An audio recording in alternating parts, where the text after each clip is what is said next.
It was my first year at university. I had just finished unpacking everything in my room and my family had left. Later that day, my roommate finally arrived.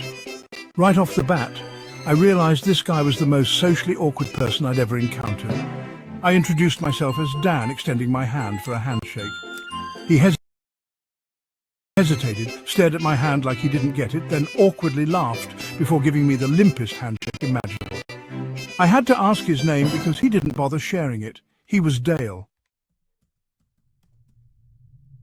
I tried some small talk, but his answers were limited to yes or no, with occasional awkward chuckles. Within minutes, we were both on our beds, laptops open, not saying a word. I was annoyed and immediately considered requesting a different roommate. Anyone seemed better than Dale.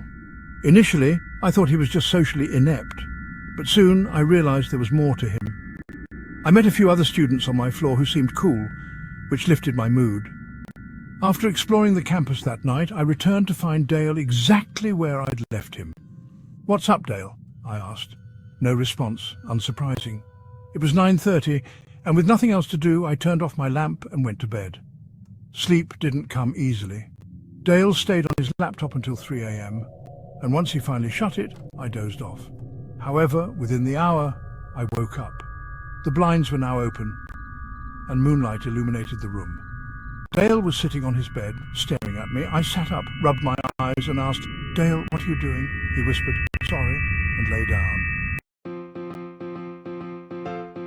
The next morning, Dale was gone before I woke up, his first time leaving the room. It was the first Saturday of the year, meaning orientation events. As my group passed the school gardens, I overheard students whispering, "What's that guy doing?" I looked over. It was Dale, sitting in the dirt behind some bushes, rubbing tree bark. Our leader didn't notice, and I said nothing, though I later told two students he was my roommate, sparking a conversation. They apologized for me, and though unsure if it was appropriate, we laughed. That night I made plans with those two students. When I returned to my dorm, I found Dale seated on the desk chair facing the door. "Oh, hey, what's up?" I asked. "Nothing," he replied flatly. I sat on my bed, opened my laptop, and noticed something off. My emails and folders had been opened. Suspicious, I confronted Dale. "Did you go through my laptop?" His quick, loud no was unconvincing. Knowing I'd be moved out soon, I let it slide. However, that night I woke to the sound of a zipper. Dale was rummaging through my bag. Turning the lamp on, I demanded an explanation. He muttered about mistaking my toothbrush for his. It was the first remotely coherent excuse he'd given, yet I knew he was lying.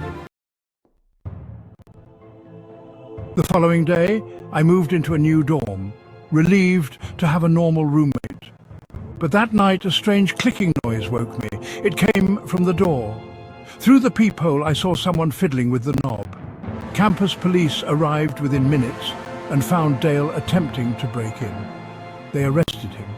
Though I never saw him again, I often wonder what happened to him. My university experience continued normally, but the chilling encounters with Dale still haunt me.